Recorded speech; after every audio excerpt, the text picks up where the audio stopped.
conseiller, guider, orienter nos apprenants, vos enfants.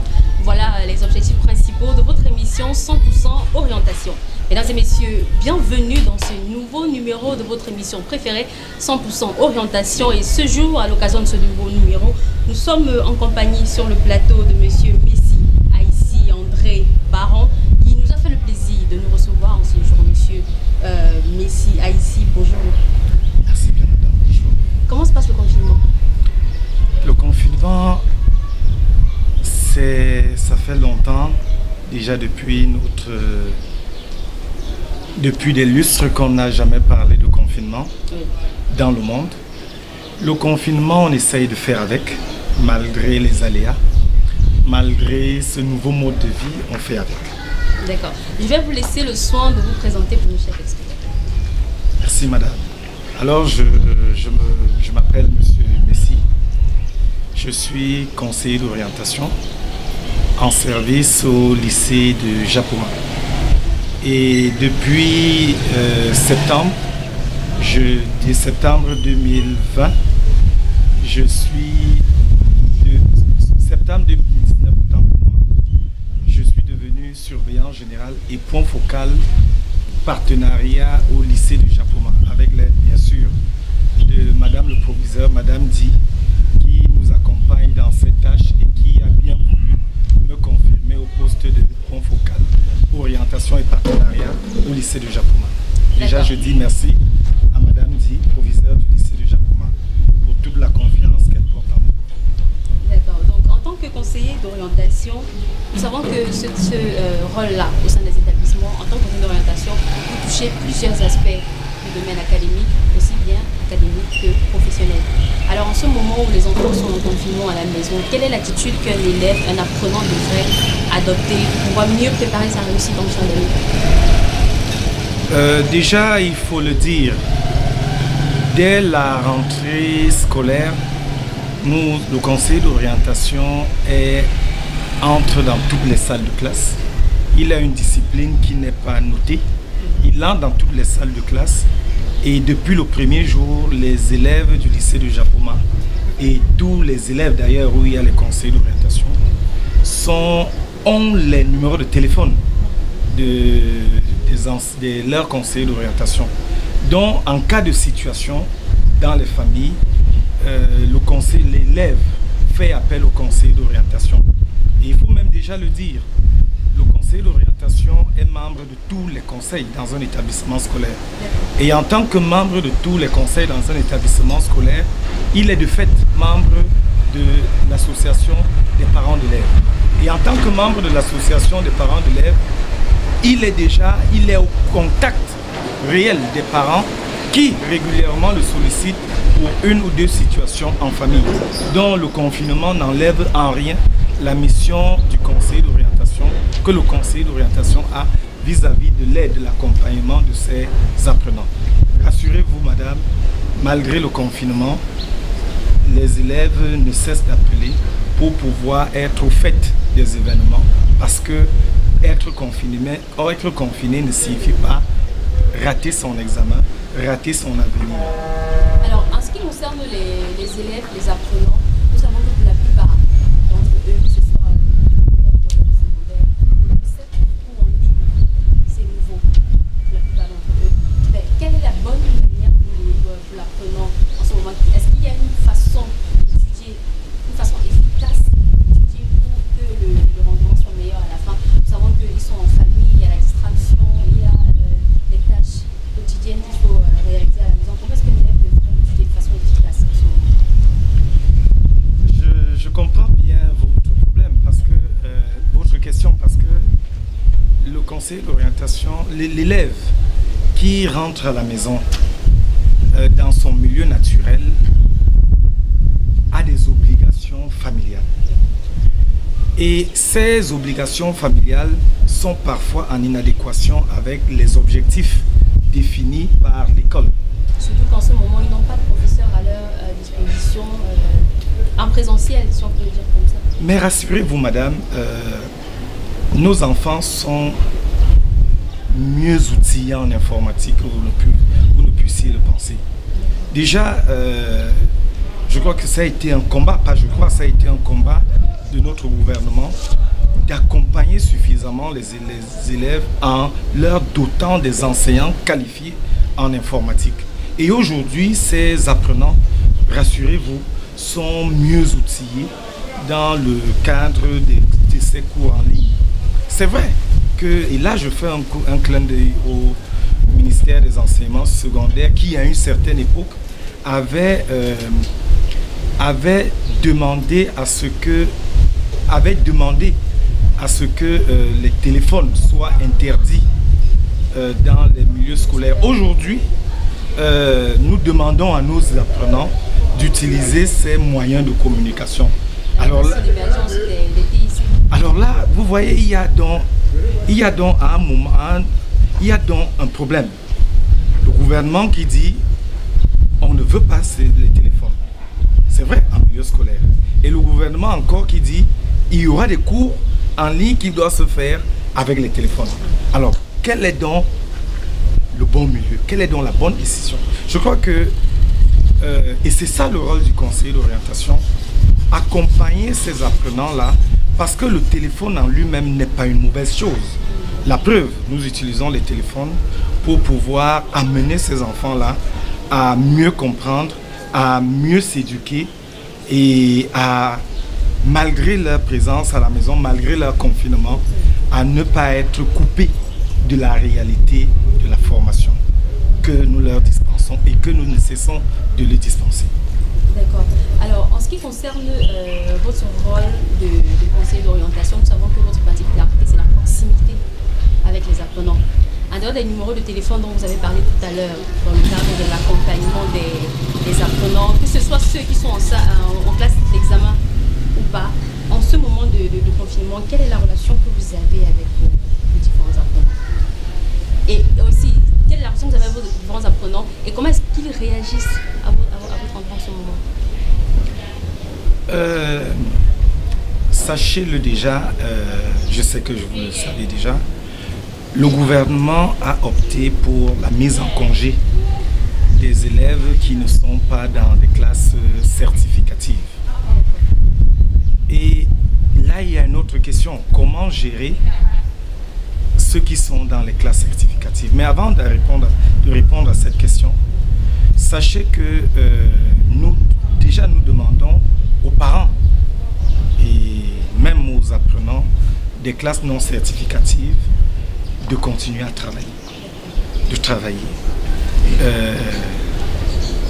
la fin, comme le gouvernement l'a dit, la sommation des premiers et deuxième trimestres ne signifie pas forcément la fin de l'école. L'école continue et ils doivent comprendre que le plan de cours que chaque enseignant a défini en début d'année scolaire, ce plan de cours doit être respecté. Alors, ils ont donc des voies. Le net, la connexion le net, Google Scholar, et ils ont d'autres voies pour pouvoir compléter les enseignements qu'ils n'ont pas reçus en salle de classe. Bon, maintenant, pour les élèves en classe d'examen, comment est-ce que ces élèves-là pourront finaliser leur formation et être mieux aguerris lors des examens certificatifs? Je crois que le conseil que nous leur avons toujours donné, c'est que le cours en salle de classe ne suffit pas. Il y a d'autres voies de formation. On leur a parlé entre autres de la formation via les documents de la bibliothèque, dont les bibliothèques dans les établissements sont toujours à leur disposition. C'est vrai, le confinement interdit l'accès dans les établissements et donc cette possibilité-là est écartée. Maintenant, il y a d'autres voies. J'ai parlé tantôt de Google, qui est une voie par excellence de recherche dans toutes les disciplines, dans tous les domaines. Alors, en plus des cours en ligne qui ne peuvent pas être suffisants pour nos apprenants, il y a toujours des voies de recours. Et cette voie de recours, ce sont ces ces outils de formation en ligne. Nous avons donc Google Classroom, autant pour moi, nous avons donc Google. Cette plateforme-là permettra aux apprenants de mieux compléter de mieux s'informer et d'avoir les arguments pour pouvoir mieux finaliser les enseignements qui n'ont pas été faits. C'est vrai déjà que la plateforme, les différentes plateformes, vous avez vu avec la programmation faite dans les médias, je parle de la CRTV et d'autres médias, qui ne cessent d'accompagner ces enfants parce que c'est une maladie qui nous a surpris tous. Et c'est une maladie, non seulement elle nous a surpris, mais toute la communauté éducative, tous les acteurs sont interpellés pour pouvoir accompagner nos apprenants à réussir. C'est le devoir de tout le monde. Ne dit-on pas souvent qu'un enfant qui réussit, un enfant qui naît d'une personne, naît de deux personnes, mais dès qu'il est né, il est le produit de la société. Mesdames et messieurs, si vous nous rejoignez à l'instant, nous rappelons que vous êtes sur votre émission 100% orientation qui touche tous les aspects d'orientation aussi bien académique que professionnelle. Alors ce jour, nous avons reçu M. Messi Aïssi André Parent. Nous rappelons qu'il est conseiller d'orientation au lycée de Japoma. Alors M. Aïssi, on dit souvent qu'il est important de remettre à César ce qui est à César. C'est la raison pour laquelle les parents prennent le soin d'envoyer les enfants dans les écoles, de les confier au personnel éducatif. Donc en ce moment où les enfants sont à la maison avec les parents, comment est-ce que les parents devraient se comporter? Est-ce qu'il y a des techniques particulières qu'on pourrait donner aux parents en cette période pour mieux assurer le suivi de leurs enfants? Toute l'école commence depuis le premier jour de classe. Et de septembre, premier jour de classe, jusqu'au mois, le dernier jour, le 17 mars, date de la mise en congé de tous les apprenants relativement au coronavirus. Nous avons mené plusieurs actions sur le terrain. Entre autres, je vous ai dit, nous étions là pour sensibiliser les apprenants. Nous étions également là pour relever ces apprenants qui tardaient à améliorer leur performance. Et relativement à eux, nous leur avons donné des emplois de temps d'études. Et ces emplois de temps d'études sont faits en relation avec les parents. Vous savez, pour la bonne marche d'un tel processus, parfois c'est le parent qui vient à la rencontre des éducateurs, à la rencontre des conseillers d'orientation pour prendre la température, parce qu'aucun parent n'aimerait voir son enfant rater, manquer son examen, manquer une année scolaire. N'oublions pas, une année scolaire, c'est 12 mois de salaire. On a souvent coutume de le dire. Alors un enfant qui manque une année scolaire aura forcément manqué 12 mois de salaire. Et tous les parents sont unanimes là-dessus. Accompagner leur enfant, c'est une nécessité, c'est même quelque chose qu'ils entretiennent au quotidien. Aucun parent ne veut voir son enfant rater son examen. Alors, comment est-ce que le parent gère, l'enfant gère le confinement relativement à son objectif? C'était ça la question. Et auprès de ses parents. Auprès de ses parents. C'est le parent qui veut voir, le parent et même l'établissement veulent voir l'enfant réussir. Le parent a pris acte, les parents ont pris acte de la réalité, de voir que le confinement est en train de durer, de perdurer. Et donc, ce confinement-là risquerait d'avoir un impact sur la scolarité de l'élève, de leur enfant. Conséquence, le parent, je vous ai dit, il nous appelle régulièrement. Les parents sont donc obligés, lorsque l'enfant n'a pas un emploi de temps d'études à la maison, les parents sont obligés de faire recours aux conseillers d'orientation pour que ceux-ci puissent élaborer un emploi de temps avec eux et que cet emploi de temps cadre avec la réalité de cet apprenant-là. Sinon, c'est la catastrophe à la maison. Parce que, voyez-vous, quand l'enfant réussit, le parent même parfois plus fier, plus content, heureux que son enfant. Bien sûr.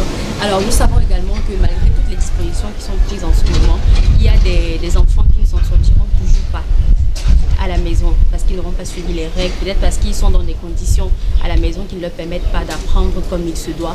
Maintenant, quand le confinement sera levé d'ici le 1er juin, comme il est prévu en fonction de l'évolution de la pandémie, est-ce qu'il est prévu un plan d'action dans les établissements pour faire une sorte de rattrapage avec ces enfants-là avant d'entamer réellement avec la fin d'année, ou alors simplement quand ils vont arriver, les choses vont continuer et suivre leur cours tranquillement?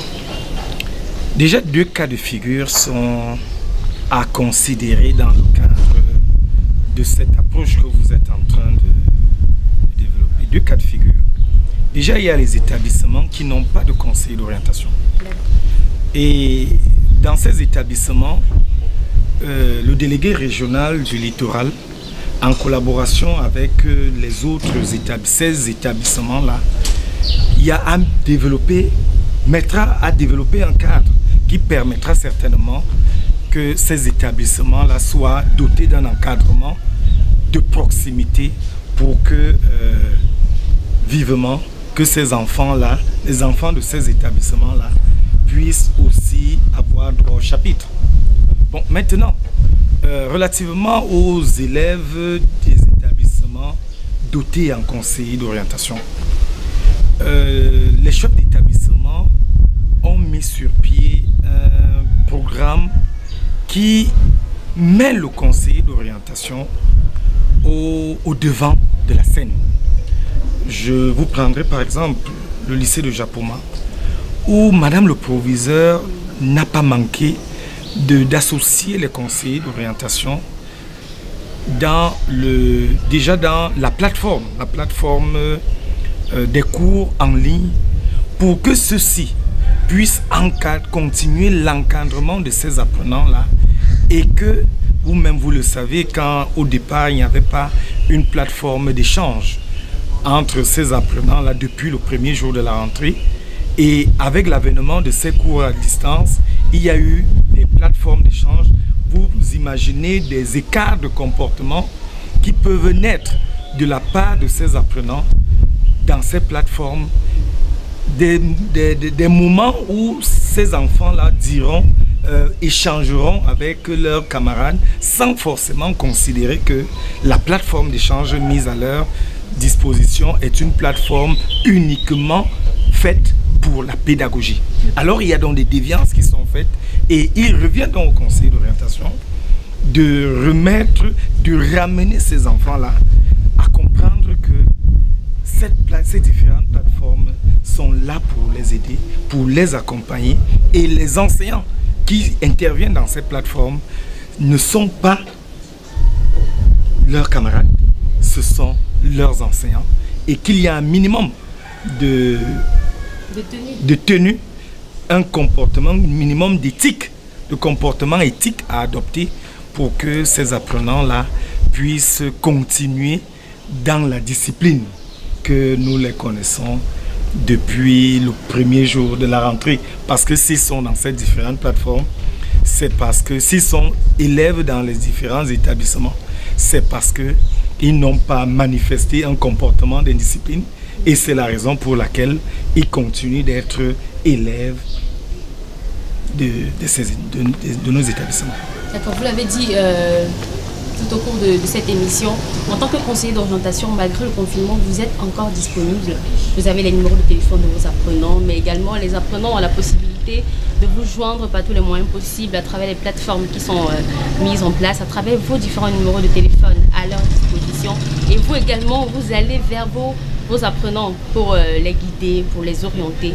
Et actuellement, juste avant de mettre fin à cette émission, est-ce que vous avez un mot particulier à adresser à vos apprenants, aux parents? Peut-être avant ce mot de fin, dire que le conseiller d'orientation n'est pas un enseignant. Et parce qu'il n'est pas un enseignant, et il est un personnel administratif. Et donc, ce statut lui confère l'obligation, actuellement nous sommes en plein confinement, d'être présent dans les différents établissements scolaires. C'est la raison pour laquelle, en dehors de ces plateformes et des numéros de téléphone tels qu'évoqués plus haut, il y a également le fait que le conseiller d'orientation est au bureau, est présent selon un calendrier qui a été élaboré par la hiérarchie en termes de présence, de permanence administrative au bureau. Le personnel administratif est tenu d'être au bureau et le conseiller d'orientation est un personnel administratif. Bon, maintenant, le mot de fin. C'est une invite à la communauté éducative de comprendre que le conseiller d'orientation n'est pas un enseignant. Il est là comme un guide, comme un accompagnateur. Celui-là qui vous accompagne dans le cadre de votre réussite scolaire à améliorer vos performances. C'est lui qui vous accompagne dans le cadre de la réussite professionnelle. Parce que le conseiller d'orientation, au regard des activités, des multiples activités de renforcement de capacité, des multiples activités de renforcement des capacités, il est l'instrument de veille du gouvernement qui accompagne tous les apprenants à mieux s'insérer dans la vie sociale. Vous savez que le marché de l'emploi est de plus en plus étroit. Et sont nombreux nos apprenants qui pensent que la fonction publique est le seul gage de réussite après les études. Et c'est là où intervient le conseiller d'orientation, parce que nos enfants sont dotés de beaucoup de connaissances, de compétences. Et le conseiller d'orientation, au regard de la formation qu'il a acquise à l'école normale, au regard des multiples formations de renforcement des capacités, le conseiller d'orientation a les instruments qu'il faut pour pouvoir accompagner les enfants à réussir sur le plan scolaire, professionnel et même à mieux s'insérer dans le monde de l'emploi. Parce que ce monde de l'emploi a beaucoup de revers. Alors nous avons reçu dans le cadre de 100% orientation Monsieur Messi Aïssi André Baron. Nous rappelons qu'il est conseiller d'orientation au lycée de Japoma. Monsieur Messi Aïssi, c'est un plaisir pour nous de vous recevoir dans le cadre de 100% orientation. Merci. Voilà, mesdames et messieurs, merci de nous avoir suivis. On se retrouve certainement lors d'une prochaine édition de 100% orientation.